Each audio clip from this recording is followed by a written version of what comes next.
सबसे पहले बात कर लेते हैं हम सिंपल एडवर्ब की, क्योंकि जो सिंपल एडवर्ब होते हैं वो क्या होते हैं और उनको कहाँ कहाँ पर यूज किया जाता है और कैसे।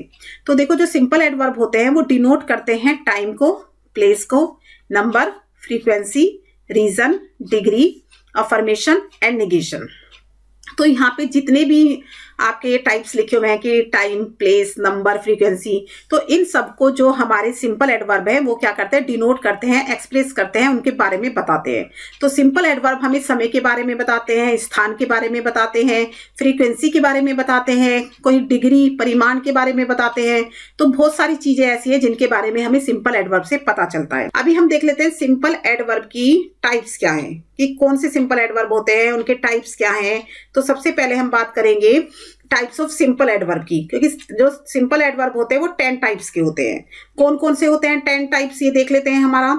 जैसे फर्स्ट नंबर पे हमारा लिखा है एडवर्ब ऑफ टाइम। तो जो फर्स्ट नंबर है हमारा एडवर्ब ऑफ टाइम, इसको हिंदी में पहले हम देख लेते हैं इन सबको हिंदी में क्या बोलते हैं। तो जो पहला है टाइम, उसको बोलते हैं हम समयवाचक, समयवाचक क्रिया विशेषण। तो यहाँ पर हम एक एक करके सभी के हिंदी में पहले मीनिंग देखेंगे कि हिंदी में हम इनको क्या बोलते हैं, और उसके बाद इनकी डेफिनेशन और एग्जाम्पल समझेंगे। तो जो हमारा टाइम का एडवर्ब है उसको बोलते हैं हम समयवाचक। एडवर्ब ऑफ प्लेस को हम बोलते हैं स्थानवाचक, स्थानवाचक क्रिया विशेषण। पूरा नहीं लिखूंगी, स्थानवाचक क्रिया विशेषण। अब एडवर्ब ऑफ फ्रीक्वेंसी और नंबर, इसको हम बोलते हैं संख्यावाचक। नंबर से ही हमें पता चल रहा है संख्या, तो इसको हम बोलते हैं संख्यावाचक क्रिया विशेषण। एंड मैनर, अब बात हो रही है फोर्थ नंबर पे हमारे एडवर्ब ऑफ मैनर की। तो इसको हम बोलते हैं रीतिवाचक, कि कोई भी काम किस रीति से किया जाता है। तो रीतिवाचक क्रिया विशेषण हम इसको बोलते हैं। फिर हमारी बात नंबर पे आता है 5 नंबर पे एडवर्ब ऑफ डिग्री या एडवर्ब ऑफ क्वांटिटी, जिसको बोलते हैं हम परिमाणवाचक, परिमाणवाचक। नेक्स्ट हमारा आता है अफर्मेशन एंड नेगेशन। तो अफर्मेशन जो वर्ड होता है इसका मतलब होता है स्वीकारात्मक, स्वीकारात्मक यानी कि पॉजिटिव, इसको हम बोलेंगे पॉजिटिव। और जो नेगेशन होता है, नेगेटिव का मतलब होता है हमारा नकारात्मक, नकारात्मक, इसको बोलते हैं हम नेगेटिव, इसको बोलेंगे हम नेगेटिव। तो ये आपको समझ में आ गया, स्वीकारात्मक क्रिया विशेषण एंड नकारात्मक क्रिया विशेषण। अब है हमारा 7th नंबर पे है हमारा एडवर्ब ऑफ रीजन। रीजन से जैसे हमें पता चल रहा है कि कारण, तो इसको हम बोलते हैं कारणवाचक, कारणवाचक। नेक्स्ट है हमारा कमेंट। कमेंट को हम क्या बोलेंगे, टिप्पणी, टिप्पणीवाचक, टिप्पणीवाचक। टिप्पणी देना यानी कि कमेंट देना, तो टिप्पणीवाचक क्रिया विशेषण। एंड फिर है हमारा कंजक्शन। कंजक्शन क्या करता है, किसी भी 2 सेंटेंस को जोड़ने का काम करता है, तो इसलिए इसको हम बोलते हैं समुच्चयवाचक, समुच्चयवाचक क्रिया विशेषण। नेक्स्ट है हमारा और लास्ट 10th नंबर का जो है एडवर्ब ऑफ कंपैरिजन। तो इसको हम बोलते हैं तुलनात्मक, तुलनात्मक, तुलनात्मक क्रिया विशेषण। तो अभी आपको हिंदी में इनके नाम पता चल गए कि भाई टाइम, प्लेस, फ्रीक्वेंसी, मैनर, इनको हम हिंदी में क्या कहते हैं। तो ये आपको अच्छे से क्लियर हो गया होगा, दोनों तरह से, इंग्लिश के भी और हिंदी के भी दोनों वर्ड अच्छे से याद हो गए होंगे कि जो सिंपल एडवर्ब होते हैं वो 10 टाइप्स के होते हैं। अब इन जितने भी हमारे यहाँ पे 10 टाइप्स के जो सिंपल एडवर्ब लिखे हैं उनको हम अलग अलग पढ़ेंगे डेफिनेशन और एग्जाम्पल के थ्रू। तो सबसे पहले हम चलते हैं एडवर्ब ऑफ टाइम की तरफ। तो जो हमारा एडवर्ब ऑफ टाइम है यानी कि जिसको हम बोलते हैं समयवाचक, जिसको बोलते हैं हम समयवाचक। तो ये देखो, हमें टाइम यानी कि समय वाचक जो है हमें नाम से ही पता चल रहा है कि ये हमें समय के बारे में बताता है। तो दीज एडवर्ब्स, जो ये एडवर्ब होते हैं, स्टेट मतलब बताते हैं the time of occurrence of the action, कि किसी भी एक्शन का अकरेंस किस टाइम हुआ, यानी कि उसके समय के बारे में बताते हैं कि कोई भी एक्शन सेंटेंस के अंदर कब घटित हुआ है, कब उसका अकरेंस हुआ है, तो उस समय के बारे में हमें बताते हैं adverb of time. It may give sharp और rough idea about the time of an action. तो ये हमें क्या देते हैं, किसी भी एक्शन के समय के बारे में या तो शार्प आइडिया देंगे या फिर रफली आइडिया देंगे कि भाई लगभग इतना टाइम हुआ होगा, या पूरा शार्प एग्जैक्ट टाइम बताते हैं। तो ये क्या होता है एडवर्ब ऑफ टाइम, हमें किसी भी घटना के घटित होने का समय बताते हैं।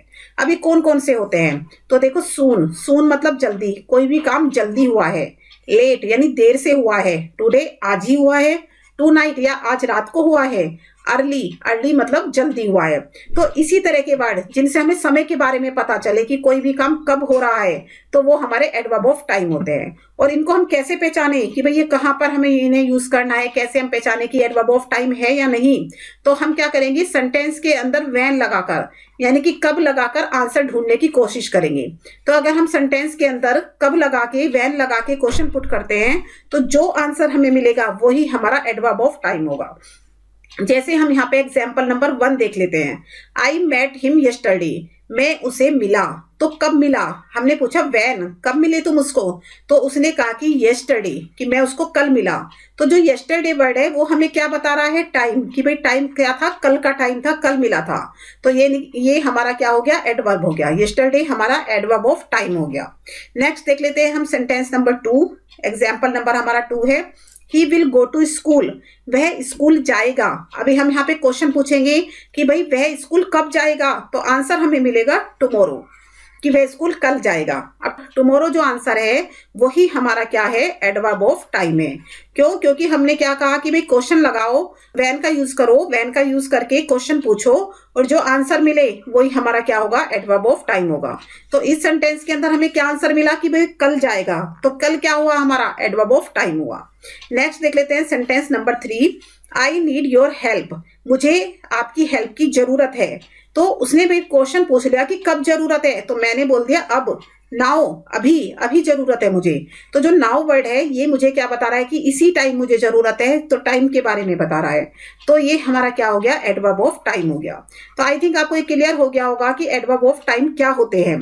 एडवर्ब ऑफ टाइम वो एडवर्ब होते हैं जो कि हमें किसी भी सेंटेंस के अंदर एक्शन के होने के समय के बारे में बताते हैं।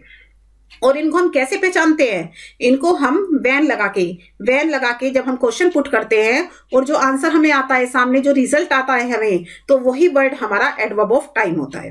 तो आई थिंक आपको क्लियर हो गया होगा। नेक्स्ट देख लेते हैं हम एडवर्ब ऑफ प्लेस के बारे में। अब जो एडवर्ब ऑफ प्लेस है, हमें पता चल गया कि भाई स्थान की बात हो रही है, स्थान यानी जगह की बात हो रही है। ये एडवर्ब्स, तो these adverbs give information about the place of occurrence of an action.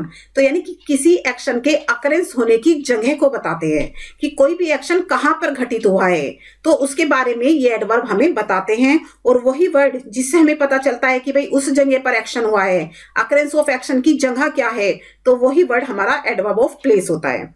तो यहाँ पे हम एग्जाम्पल देख लेते हैं। जैसे हेयर, कि कोई भी एक्शन कहाँ हुआ है, यहाँ पर हुआ है, हेयर हुआ है। देयर, वहां हुआ है। नियर, पास में हुआ है। आउटसाइड, बाहर हुआ है। टॉप, ऊपर, या बॉटम मतलब नीचे हुआ है। तो देखो ये जितने भी यहाँ पे वर्ड लिखे हुए हैं या इससे रिलेटेड जितने भी हमारे वर्ड होते हैं जो प्लेस के बारे में बताते हैं, उन सबको हम एडवर्ब ऑफ प्लेस कहते हैं। तो यहाँ पर हम कुछ एग्जाम्पल देख लेते हैं, सेंटेंस देख लेते हैं। दे केम, वे आई। अभी यहाँ पे सेंटेंस क्या उठा कि भाई कहाँ आए। तो एक और बात, जब इनको हम कैसे पहचानेंगे, इनको हम वेयर लगा के यानी कहाँ लगा के जब हम क्वेश्चन पुट करेंगे सेंटेंस के अंदर, और जो हमें आंसर मिलेगा वही हमारा एडवर्ब ऑफ प्लेस होगा। तो देखो दे केम, वे आई, तो हमने क्वेश्चन पूछा वेयर, कहाँ आए वे, तो उसने आंसर किया कि यहाँ, हियर, यहाँ पर आए। तो जो हेयर वर्ड है वो हमारा एडवर्ब ऑफ प्लेस है। क्लियर हो गया आपको, ये है हमारा adverb of place. Next sentence देख लेते हैं। समवन इज टॉकिंग, कोई बात कर रहा है। तो क्वेश्चन हमने क्या किया, वेयर लगा के, भाई कहां पर बात कर रहा है, तो आंसर हमें मिला आउटसाइड, बाहर बात कर रहा है। आउटसाइड बात कर रहा है, तो यानी कि ये हमारा हो गया एडवर्ब ऑफ प्लेस, क्योंकि हमें जगह के बारे में पता चला। कौन सी जगह है, बाहर, आउटसाइड हमारी जगह है। फिर हमने देखा sentence number 3, they live somewhere in Paris, कि वे पेरिस में रहते हैं। अभी क्वेश्चन हमने क्या कहा, वेयर लगा के क्वेश्चन करना है। तो हमने क्वेश्चन पूछ लिया कि भाई वे पेरिस में कहां पर रहते हैं, तो उसने कहा समवेयर। तो समवेयर हमारा क्या हो गया, समवेयर हमारा हो गया एडवर्ब ऑफ प्लेस। तो ये आपको क्लियर हो गया होगा कि एडवर्ब ऑफ प्लेस हमें वेयर लगा के आंसर हमें जो मिलता है, जो रिजल्ट आता है, जो वर्ड हमारे सामने प्रकट होता है, तो वही हमारा एडवर्ब ऑफ प्लेस होता है। तो आई थिंक आपको क्लियर हो गया होगा। नेक्स्ट देख लेते हैं हम। नेक्स्ट है हमारा एडवर्ब ऑफ फ्रीक्वेंसी या फिर एडवर्ब ऑफ नंबर। तो जो एडवर्ब ऑफ फ्रीक्वेंसी या फिर एडवर्ब ऑफ नंबर होता है, ये हमें बताते हैं संख्या के बारे में। किसके बारे में बताते हैं, संख्या। जो फ्रीक्वेंसी वर्ड होता है उसका मतलब होता है आवृत्ति, और जो हमारा नंबर होता है उसका मतलब होता है संख्या। तो दोनों सेम ही बात है, चाहे हम आवृत्ति की बात करें कि काम हमारा कितनी बार हुआ है, कितनी संख्या में हुआ है। तो यहाँ पे हम जो क्वेश्चन पुट करेंगे वो हम करेंगे हाउ ऑफन लगाकर। हाउ ऑफन, हाउ ऑफन का मतलब होता है कितनी बार। कितनी बार की कोई भी जो घटना घटित हुई है सेंटेंस के अंदर, कोई भी जो एक्शन का अकरेंस हुआ है वो कितनी बार हुआ है, उसकी फ्रीक्वेंसी कितनी है, उसका नंबर कितना है। तो जो हमें आंसर मिलेगा वही हमारा एडवर्ब ऑफ फ्रीक्वेंसी होगा। तो देख लेते हैं इसकी definition. These adverbs express the frequency of occurrence of an action, कि जो ये एडवर्ब्स होते हैं ये एक्सप्रेस करते हैं फ्रीक्वेंसी ऑफ अकरेंस के बारे में, यानी कि कोई भी घटना की आवृत्ति संख्या के बारे में, कि वो घटना कितनी बार घटित हुई है सेंटेंस के अंदर, तब हम उसको बोलेंगे एडवर्ब ऑफ फ्रीक्वेंसी। अब इट टेल्स, ये हमें बताते हैं हाउ ऑफन एन एक्शन अकर, कि कितनी बार एक एक्शन हुआ है। समझ में आ गया आपको? तो यहाँ पे हम इसके एग्जाम्पल देख लेते हैं। जैसे हमारा जो पहला एग्जाम्पल है वो daily, weekly, seldom, usually etcetera. तो इससे related daily, weekly, monthly, yearly, तो इन सब से रिलेटेड जितने भी हमारे वर्ड होंगे जिससे हमें कितनी बार का एहसास हो, कितनी बार का आंसर मिले, तो वो हमारा एडवर्ब ऑफ फ्रीक्वेंसी होगा। तो अभी देख लेते हैं हम अपना sentence number 1। I go for a walk, मैं वॉक के लिए जाता हूं। अब एक क्वेश्चन हमसे पूछ लिया गया कि तुम कितनी बार वॉक के लिए जाते हो, हाउ ऑफन। तो हमने आंसर किया कि भाई हम डेली जाते हैं, डेली जाते हैं वॉक के लिए। तो डेली जाने की वजह से हमें पता चल गया फ्रीक्वेंसी हो रही है, कितनी बार डेली हो रही है। तो जो डेली वर्ड है वो हमारा क्या है, एडवर्ब ऑफ नंबर है, एडवर्ब ऑफ फ्रीक्वेंसी है। तो ये आपको क्लियर हो गया होगा कि एडवर्ब ऑफ नंबर क्या होते हैं। नेक्स्ट सेंटेंस हम देख लेते हैं, sentence number 2। He usually sleep in the day, कि वह दिन में सोता है, वह दिन में सोता है। क्वेश्चन हमने पूछ लिया हाउ ऑफन, कितनी बार, तो उसने बोल दिया यूजुअली। यूजुअली मतलब आमतौर पर, यूजुअली का मतलब होता है आमतौर पर, यानी कि अधिकतर, अधिकतर वह दिन में सोता है। तो हमें पता चल गया कितनी बार कि अधिकतर वो सोता है। तो ये वर्ड हमारा हो गया एडवर्ब ऑफ नंबर। ठीक है, सेंटेंस नंबर हम 3 देख लेते हैं। Sentence number 3, they always help poor people, कि वे हेल्प करते हैं पुअर पीपल की। फिर हमने क्वेश्चन किया कि हाउ ऑफन, कितनी बार हेल्प करते हैं। तो उन्होंने आंसर किया ऑलवेज, हमेशा। ऑलवेज मतलब हमेशा, कि वो हमेशा हेल्प करते हैं। तो जो ये ऑलवेज वर्ड है ये है हमारा एडवर्ब, एडवर्ब ऑफ फ्रीक्वेंसी। तो हमें क्या पता चलता है इन वर्ड से, कि हमें इन वर्ड से हाउ ऑफन लगा के तो आंसर मिलता है, और हमें ये पता चल जाता है कि कोई भी घटना, कोई भी एक्शन अकर हुआ है कितनी बार सेंटेंस के अंदर। आई थिंक ये आपको क्लियर हो गया होगा। तो नेक्स्ट हम देख लेते हैं अपना एडवर्ब ऑफ मैनर। तो यहाँ बात हो रही है एडवर्ब ऑफ मैनर की, यानी कि तरीके की। मैनर का मतलब होता है किसी भी काम करने का तरीका, ढंग या फिर रीति। तो किस तरीके से कोई काम हुआ है, किस विधि से काम हुआ है, किस रीति से काम हुआ है, तो उन वर्ड को हम बोलते हैं, उन वर्ड को हम बोलते हैं एडवर्ब ऑफ मैनर। तो these adverbs describe, These adverbs describe the manner। अब ये एडवर्ब मैनर को डिस्क्राइब करते हैं, यानी कि काम करने के तरीके को डिस्क्राइब करते हैं, काम करने के ढंग को डिस्क्राइब करते हैं। इन विच, जिसमें एक एक्शन अकर हो रहा है या उसका रास्ता पता चल रहा है अकरेंस ऑफ एन एक्शन का, यानी कि किसी भी सेंटेंस के अंदर जब हमें एक्शन के अकरेंस के तरीके का पता चले कि कोई भी एक्शन किस तरीके से हुआ है, किस विधि से किया गया है, किस ढंग से किया गया है, तो जो हमें आंसर मिलेगा वो हमारा हो जाएगा एडवर्ब ऑफ मैनर। और हम इसको कैसे, क्या वर्ड लगा के आंसर को हम पाए, तो हम यहाँ पे वर्ड लगाते हैं हाउ, कि काम कैसे हुआ है। हाउ का मतलब कैसे, कि काम कैसे हुआ है। तो जो आंसर हमें मिलेगा वही हमारा एडवर्ब ऑफ मैनर होगा। तो यहाँ पे हम कुछ एग्जाम्पल देख लेते हैं, जैसे happily, sadly, harshly, carefully etcetera. तो इस तरह के जितने भी हमारे वर्ड होंगे, जैसे हैप्पीली है खुशी से, सैडली है दुख से, और ये जितने भी हमारे इस तरह के सेंटेंस होंगे जिसमें हमें काम करने के तरीके का पता चलेगा, वो सब हमारे एडवर्ब ऑफ मैनर होंगे। तो पहला हम सेंटेंस देख लेते हैं, दे आर लिविंग, वे रह रहे हैं। तो क्वेश्चन यहाँ पे क्या हुआ कि हाउ, वे कैसे रह रहे हैं। तो उसने आंसर दे दिया भाई हैप्पीली रह रहे हैं, खुशी खुशी रह रहे हैं। तो हैप्पीली वर्ड हमारा क्या हो गया, मैनर, यानी कि मैनर यानी तरीका हो गया उसके रहने का। तो एडवर्ब ऑफ मैनर हो गया। ठीक है, एडवर्ब ऑफ मैनर हो गया ये। ठीक है, नेक्स्ट हम देख लेते हैं शी कंप्लीटेड द टास्क, कि उसने अपना टास्क पूरा कर लिया, कंप्लीट कर लिया। तो फिर हमने क्वेश्चन पुट किया भाई कैसे कंप्लीट कर लिया, तो यहाँ पे आंसर मिला कि इजीली, आसानी से कंप्लीट कर लिया, इजीली कंप्लीट कर लिया। तो ये हमारा हो गया एडवर्ब ऑफ मैनर। नेक्स्ट हम देख लेते हैं ही बिहेव्ड, उसने व्यवहार किया। अब यहाँ पे क्वेश्चन पुट हुआ कि भाई कैसे व्यवहार किया, क्या तरीका था उसके व्यवहार करने का, किस ढंग से उसने व्यवहार किया। तो हमने आंसर बोल दिया कि रूडली, उसने तो भैया असभ्य तरीके से व्यवहार किया है, रूडली व्यवहार किया है। तो जो ये रूडली वर्ड है हमारा, ये काम करने का उसका तरीका है, व्यवहार करने का उसका तरीका है, जिससे कि हमें पता चलता है ये एडवर्ब ऑफ मैनर है, एडवर्ब ऑफ मैनर है। तो आई थिंक आपको ये क्लियर हो गया होगा कि भाई एडवर्ब ऑफ मैनर क्या होते हैं। एडवर्ब ऑफ मैनर से हमें किसी भी व्यक्ति के, किसी भी वस्तु के, किसी भी नाउन या प्रोनाउन के काम करने के तरीके का पता चलता है। तो आई थिंक आपको क्लियर हो गया होगा। नेक्स्ट देख लेते हैं एडवर्ब ऑफ डिग्री। तो यहाँ पे हम डिग्री या फिर क्वांटिटी की बात करेंगे। तो डिग्री मतलब मात्रा, क्वांटिटी मतलब परिमाण। तो किसी भी सेंटेंस के अंदर किसी भी ऑब्जेक्ट की कितनी मात्रा, किसी भी काम करने की कितना परिमाण है, किसी भी काम करने का कितना लेवल है, कितनी मात्रा है, तो उसका हमें पता चलता है एडवर्ब ऑफ डिग्री से। और इसको हम क्या लगाते हैं, क्वेश्चन पुट करने के लिए हम क्या लिखते हैं, यहाँ पे हम लिखते हैं हाउ मच। क्या लिखते हैं, हाउ मच, यानी कि कितना काम हुआ है, ठीक है, एक्शन कितना हुआ है, हाउ मच। दीज टेल्स, अब ये जो एडवर्ब होते हैं ये हमें बताते हैं अबाउट द लेवल के बारे में, और extent of something is done और हैपन्स इन द सेंटेंस, यानी कि सेंटेंस के अंदर कोई भी कार्य कितना हुआ है, उसका लेवल कितना है, उसका एक्सटेंट कितना है। तो ये सब हमें किसी भी सेंटेंस में जब किसी भी वर्ड से पता चलता है, तो तब हम उसको, उसी वर्ड को हम बोल देते हैं कि ये भाई एडवर्ब ऑफ डिग्री है या फिर एडवर्ब ऑफ क्वांटिटी है। तो एग्जाम्पल देख लेते हैं, जैसे nearly, quite, much, really, too, very, so etcetera. तो ये जितने भी हमारे यहाँ पे एडवर्ब ऑफ डिग्री के जो वर्ड लिखे हुए हैं या इससे रिलेटेड जितने भी वर्ड होते हैं जिससे हमें हाउ मच का यानी क्वांटिटी का पता चलता है, वो सभी हमारे एडवर्ब ऑफ क्वांटिटी होते हैं या एडवर्ब ऑफ डिग्री कहलाते हैं। तो फर्स्ट सेंटेंस हम देख लेते हैं, जैसे I am quite wrong, I am wrong, मैं रोंग हूं। तो उसने पूछा हाउ मच, कितने गलत हो तुम, कितने रोंग हो। तो उसने कहा क्वाइट, कि मैं कंप्लीटली रोंग हूं, यानी पूरी तरह से रोंग हूं।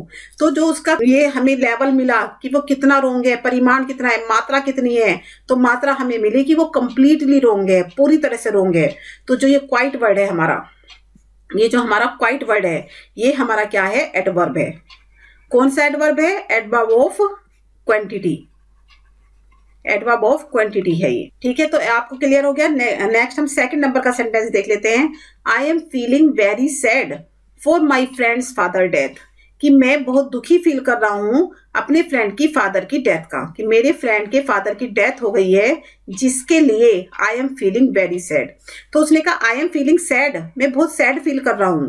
तो क्वेश्चन यहाँ पे उठा कि कितना सैड कर रहे हो तुम फील, कितना सैड तुम्हें फील हो रहा है। तो उसने कह दिया बहुत ज्यादा, यानी कि वेरी, वेरी सैड, बहुत दुख हो रहा है उसको, वेरी दुख हो रहा है, वेरी सैड हो रहा है वो। तो यानी कि हमें मात्रा पता चल गई, हमें परिमाण पता चल गया कि उसको कितना दुख हो रहा है, तो उसको बहुत दुख हो रहा है। तो बहुत जो वर्ड है हमारा, जो वेरी जो हमारा वर्ड है, वो हमारा एडवर्ब ऑफ डिग्री है। तो वेरी हमारा क्या होता है, वेरी हमारा एडवर्ब होता है, ठीक है।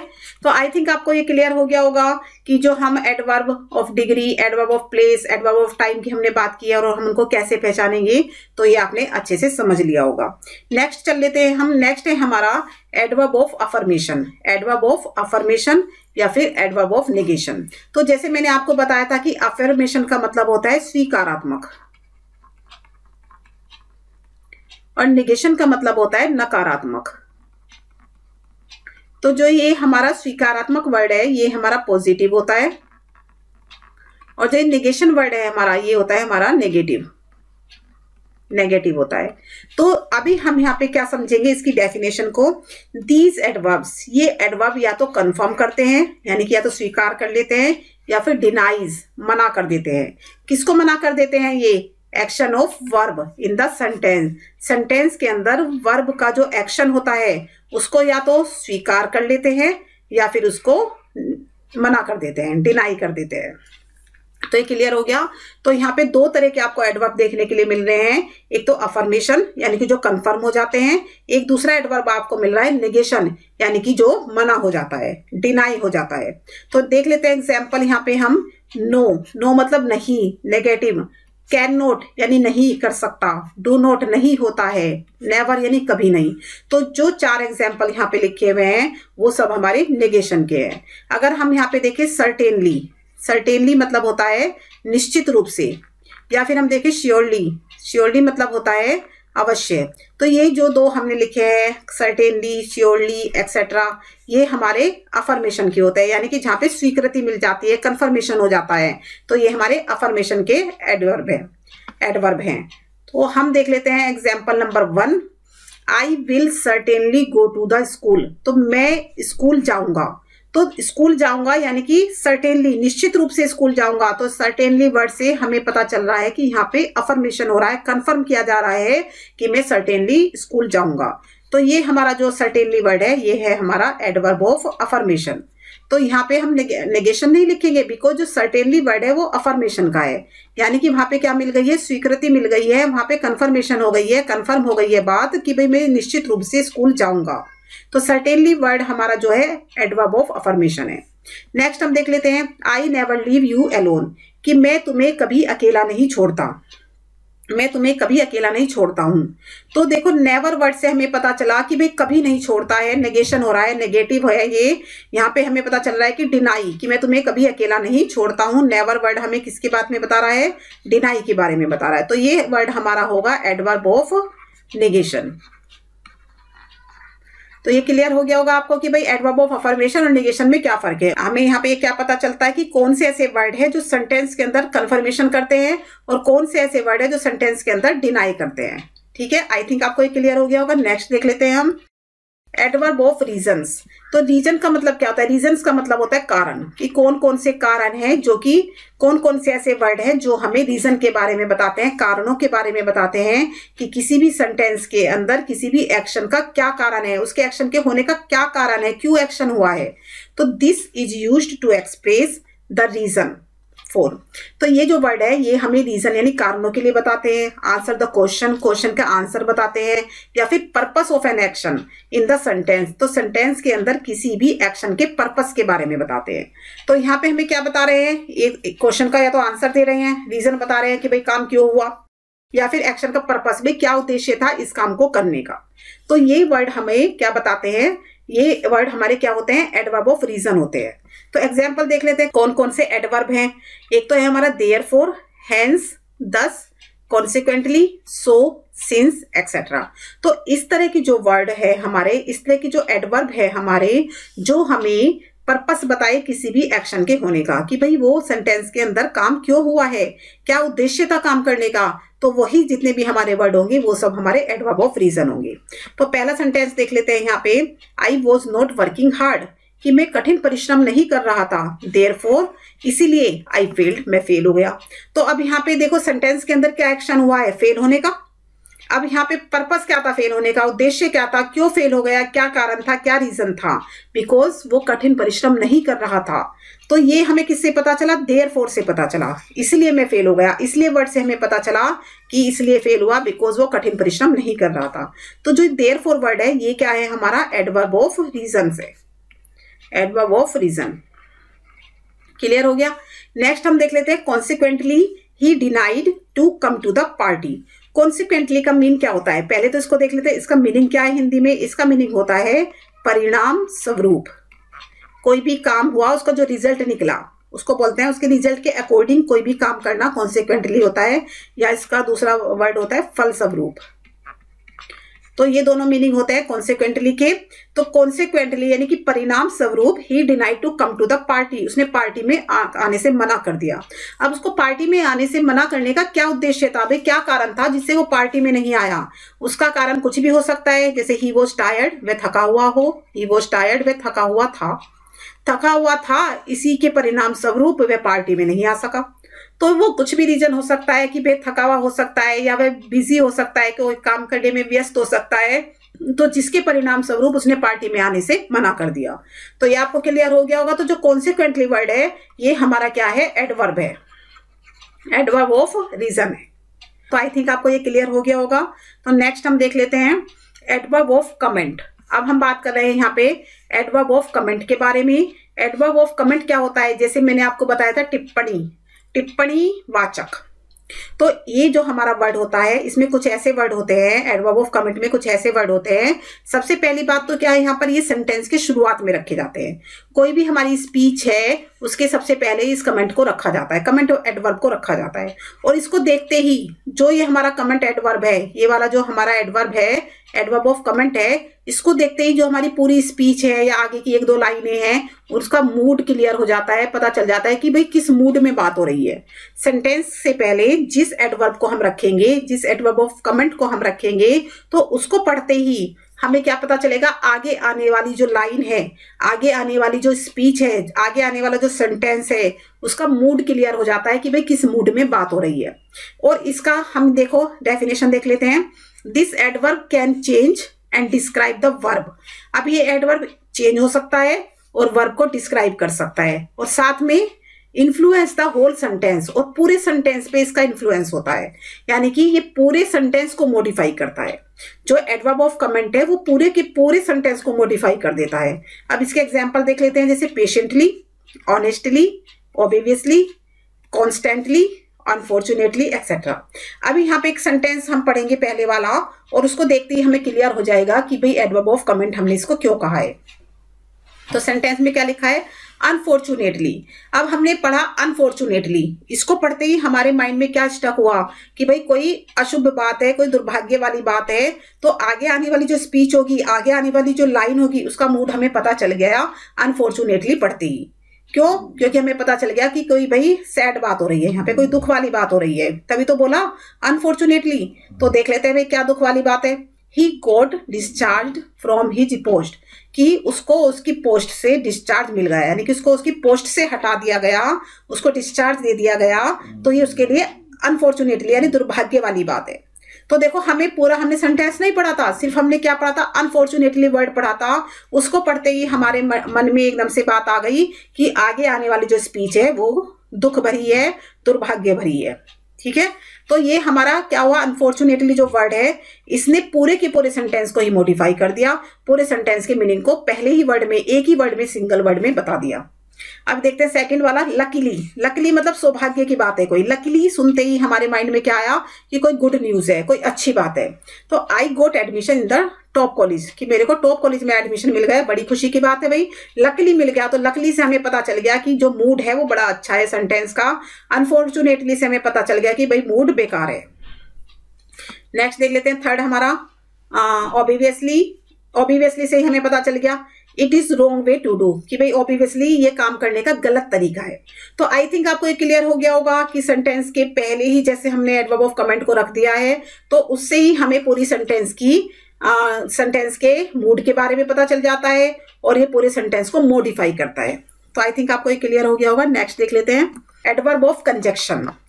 नेक्स्ट है हमारा एडवर्ब ऑफ कंजक्शन। तो कंजक्शन से हमें क्या पता चला कि दो सेंटेंस को जोड़ने वाले शब्द, कंजक्ट करने वाले, कनेक्ट करने वाले, दो आइडियाज को कनेक्ट करने वाले शब्द, दो क्लोज को कनेक्ट करने वाले शब्द, या फिर दो सेंटेंसेस को कनेक्ट करने वाले जो शब्द होते हैं वो हमारे एडवर्ब ऑफ कंजक्शन होते हैं। ये क्लियर हो गया कि एडवर्ब ऑफ कंजक्शन क्या होते हैं। अब एग्जाम्पल देख लेते हैं। जैसे हमारा पहला यहाँ पे एग्जाम्पल है कॉन्सिक्वेंटली, या फिर एनीवे, अकॉर्डिंगली। इसके अलावा भी हमारे होते हैं जैसे देयरफॉर। जो देयरफॉर वर्ड है वो भी दो सेंटेंस को जोड़ता है, या हाउएवर। हाउएवर जो वर्ड है वो भी दो सेंटेंस को जोड़ता है। तो इस तरह की जो वर्ड जो हमारे दो सेंटेंस को आपस में जोड़ दें वो हमारे क्या होते हैं, एडवर्ब ऑफ कंजक्शन होते हैं। दो आइडियाज को आपस में जोड़ दें, दो क्लोजेस को आपस में जोड़ दें, और वो हमारे क्या होते हैं, एडवर्ब ऑफ कंजक्शन होते हैं। और ये वर्ड क्या करते हैं, ये वर्ड दो सेंटेंस में एक लिंक का काम करते हैं, दोनों सेंटेंस को आपस में लिंक करने का काम करते हैं। तो यहाँ पे हम एग्जाम्पल नंबर 1 अपना देख लेते हैं। He is one of the directors, कि वे उन डायरेक्टर में से एक है। Accordingly he gets a BMW, मतलब जिसके अनुसार उसको BMW मिली है और free parking of the space मिला है। तो जो अकॉर्डिंगली वर्ड है वो क्या कर रहा है, इन दोनों सेंटेंस को कंजक्ट कर रहा है, कनेक्ट कर रहा है, आपस में लिंक कर रहा है। ठीक है, तो ये हमारा क्या हो गया, एडवर्ब ऑफ कंजक्शन हो गया। अभी देखते हैं next sentence. Riya did not like the cookie. Riya को कुकी पसंद नहीं है। कॉन्सिक्वेंटली परिणाम स्वरूप उसने उसको ट्रैश कर दिया, यानी कि थ्रो कर दिया, फेंक दिया। तो कॉन्सिक्वेंटली का मतलब क्या हुआ, परिणाम स्वरूप। और इस वर्ड ने क्या किया, इस वाले वर्ड सेंटेंस को और इस वाले सेंटेंस को, दोनों को क्या कर दिया, दोनों को आपस में लिंक कर दिया, जोड़ दिया कि भाई रिया को कुकी पसंद नहीं है, परिणाम स्वरूप यानी कि इसलिए उसने थ्रो कर दिया इन द ट्रैश। ठीक है, आई थिंक आपको क्लियर हो गया होगा कि जो एडवर्ब ऑफ कंजंक्शन होते हैं वो किसी भी दो सेंटेंस को आपस में जोड़ने का काम करते हैं, लिंक करने का काम करते हैं। तो नेक्स्ट देख लेते हैं हम adverb of comparison. Adverb of comparison की बात करेंगे तो हमारे मन में एक क्या बात आती है, इस कंपैरिजन का नाम सुनते हैं कि तुलना, कि हम वहां पर क्या कर रहे हैं, तुलना कर रहे हैं किसी भी दो चीज के बीच में, दो से ज्यादा चीजों के बीच में। तो ये हमारा एडवर्ब ऑफ कंपैरिजन वर्ड होंगे जिससे हमें तुलना का पता चलेगा, कंपैरिजन का पता चलेगा।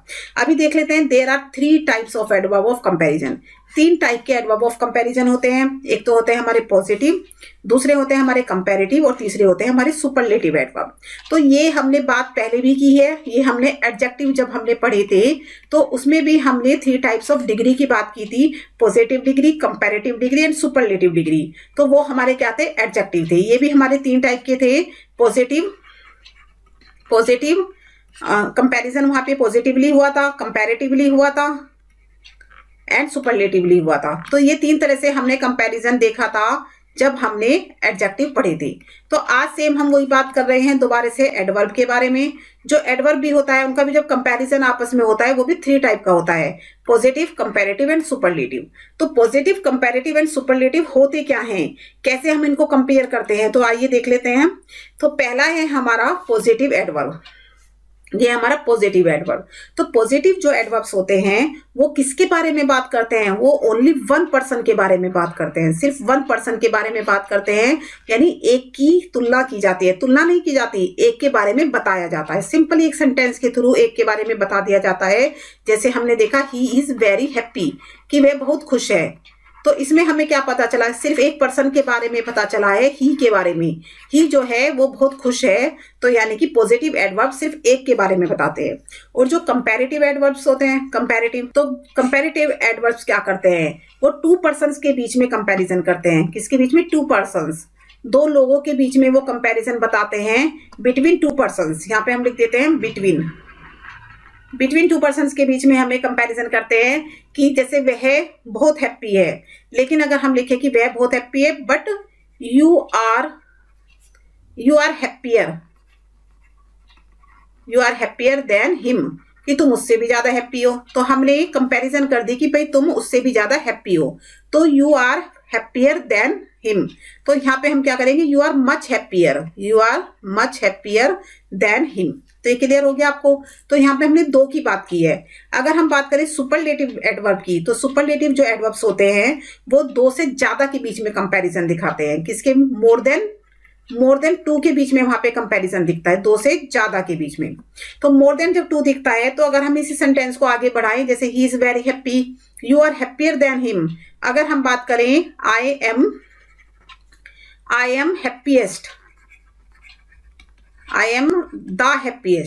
द हैप्पीएस्ट ऑफ ऑल, कि मैं सबसे ज्यादा खुश हूं। तो I am the happiest of all. तो यहाँ पे आप देख सकते हो कि यहाँ पे 2 से ज्यादा के बीच में, यानी कि सबके बीच में कंपैरिजन हो गई है कि वह खुश है तो 1 की बात हो रही है, तुम उससे ज्यादा खुश हो तो 2 की बात हो रही है, और मैं सबसे ज्यादा खुश हूं तो यहाँ पे 3 की, मतलब 2 से ज्यादा की बात हो रही है। तो ये आई थिंक आपको ये क्या क्लियर हो गया होगा कि एडवर्ब ऑफ कंपैरिजन क्या होते हैं। तो हमने क्या पढ़ा, हमने टाइप्स ऑफ कंपैरिजन के बारे में पढ़ा कि सबसे पहले हमने देखा कि एडवर्ब होता क्या है, उसके फिर हमने टाइप्स देखे कि 3 टाइप के होते हैं। तो आज हमने क्या पढ़ा, आज हमने यहाँ पे पढ़ा है कि जो सिंपल एडवर्ब होता है वो 10 टाइप का होता है, और 10 टाइप की डेफिनेशन और एग्जाम्पल के थ्रू हमने समझ लिया। तो ये आपको समझ में आ गया होगा एडवर्ब ऑफ कंपैरिजन क्या होता है। तो अगर आपको मेरी ये वीडियो पसंद आई हो तो प्लीज आप मेरी वीडियो को लाइक करें, शेयर करें और हमारे चैनल को सब्सक्राइब करें। Thank you for watching this video.